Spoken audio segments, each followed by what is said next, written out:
So we are going to test drive the Rembrandt watercolors, which I already have. Okay, I don't know if you can tell.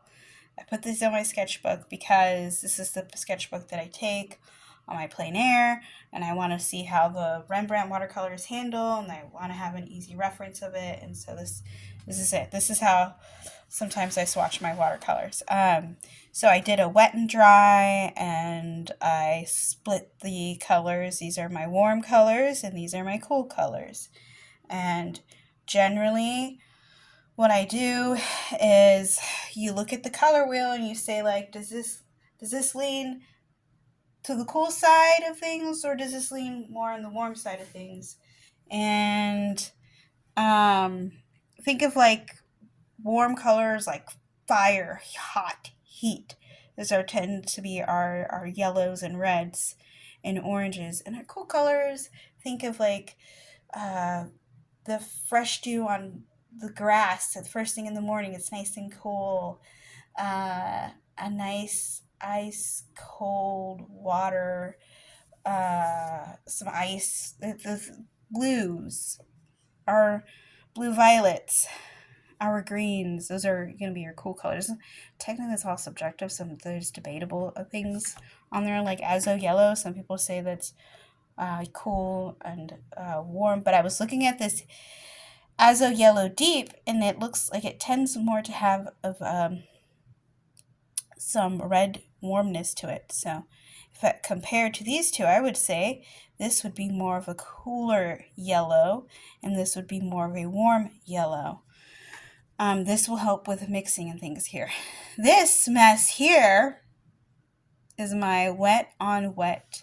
And I just want to see what the Rembrandt watercolors do and how they react. They use gum arabic, and on the tier of like are on the professional side. So you have like their Royal Talens are the ones who produce like the Van Gogh and Rembrandt uh, lines, and the Van Gogh would be considered to be more like the student grade, artist grade, and Rembrandt would be more like your professional.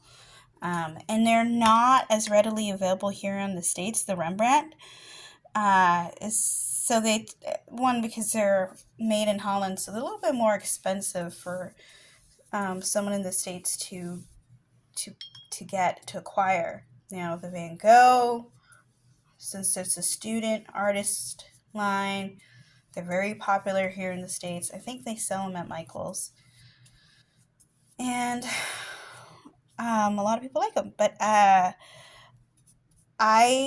have this shed, so I just wanted to try them out, and I was so fortunate enough.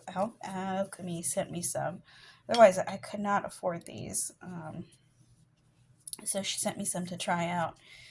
I think some of these have been discontinued, um, which I think yellow, cadmiums tend to be a little bit when they are in their like powder forms, so there's to be toxic. So I think now people are tending to go more with the hues rather than the actual, um, which I think the hues wouldn't have the actual cadmium in it. Okay, sorry about the reflection here. So I'm just gonna see what these do here. It's kind of already saw on there, but I wanted you to see them firsthand. This is some Azo Deep. I'm gonna disperse it everywhere. Um, this is the cadmium orange. I get really messy with my stuff, so and I'm blocking the line of shot. Sorry, so sorry to keep all of this on this side, but I'm playing around with it today, and I don't have a lot of space.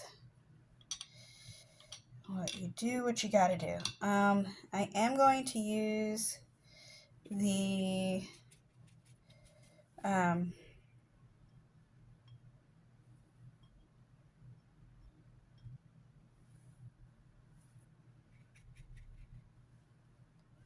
this is the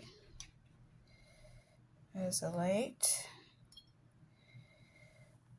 What was I saying? Yeah, I'm gonna let these colors mix up. So, and I am gonna use the blue violet in this piece. So just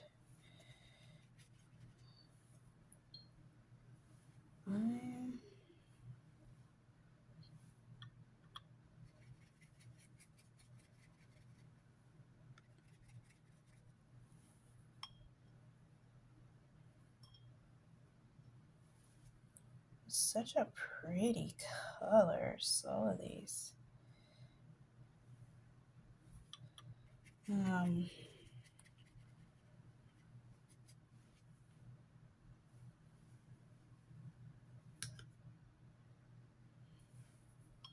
See, I added the yellow in there and the blue violet. I'm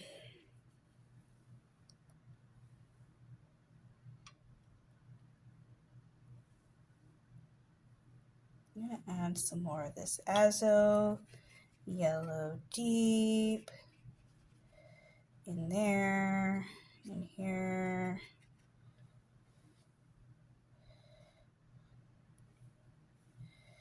I know.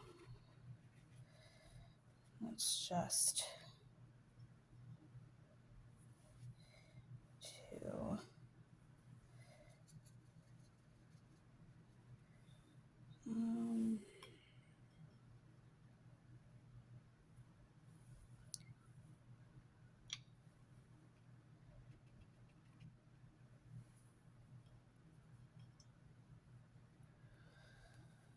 Okay.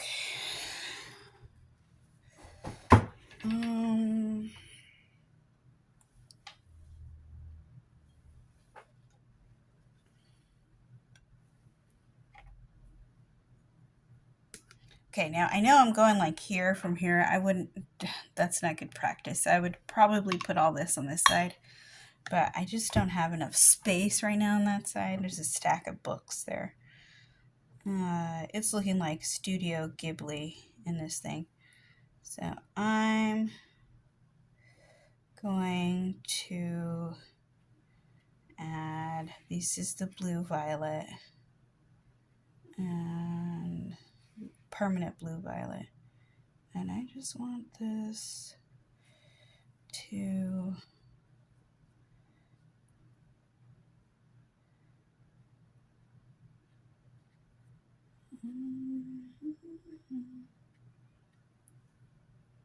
oh yeah, it's so pretty.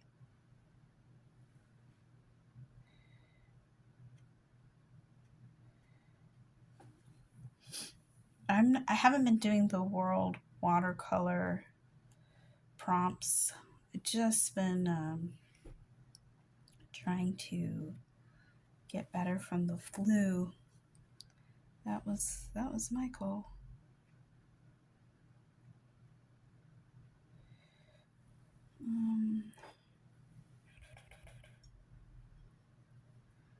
So I am using a wet on wet technique on this.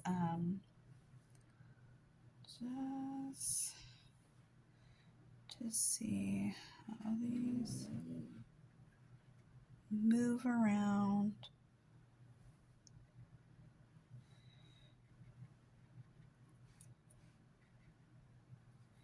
And dance around.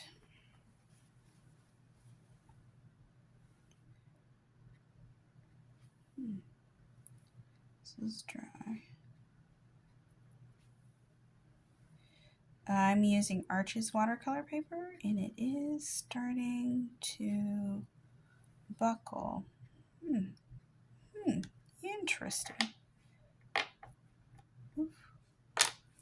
Yeah, I don't know if you can tell I'm a little bit messy.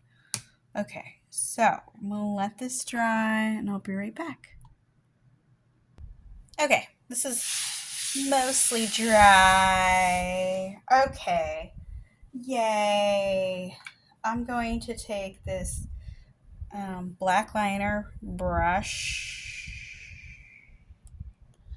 and see if I can find anything in this. I see a lot of flowers in this. Pansies. I don't know. Let's see. Oh, don't mess it up. Oh, don't mess it up. Da, da, da, da, da, da.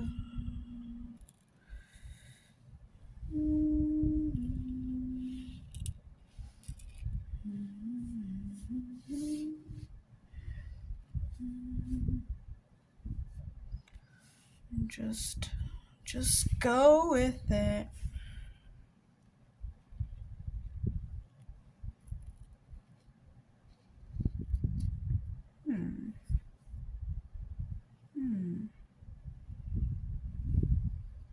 They could be poppies too. This is kind of less saturated.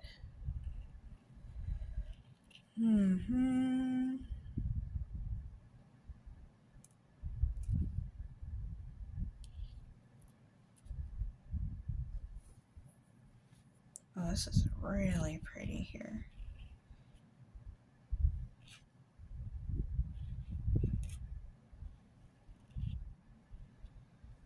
Going with that. Oh, wow.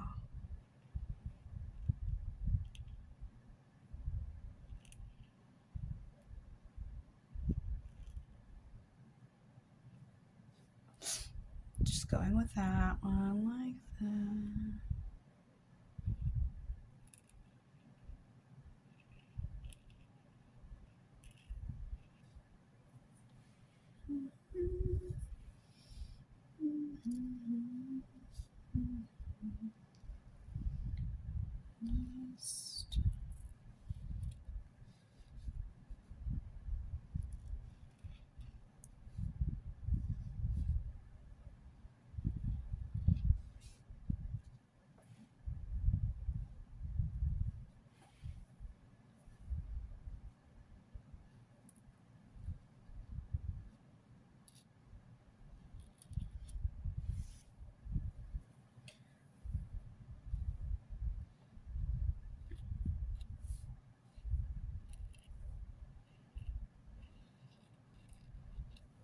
Oh, there we go. Yeah. Okay, maybe we should add something here too.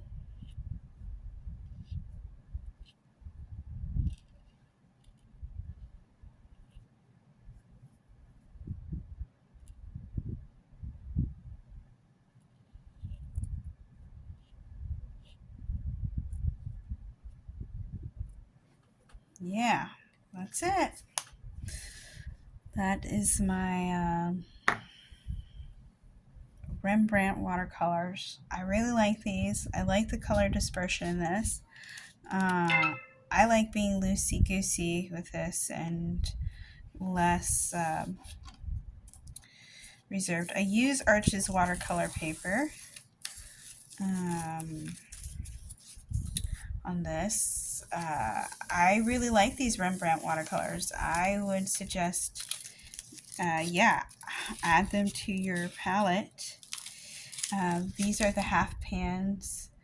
I think they would be a great investment. Again, they use gum arabic, and it doesn't seem to have like a glossy finish to it. So, for those who care about that, and this is really fun. They are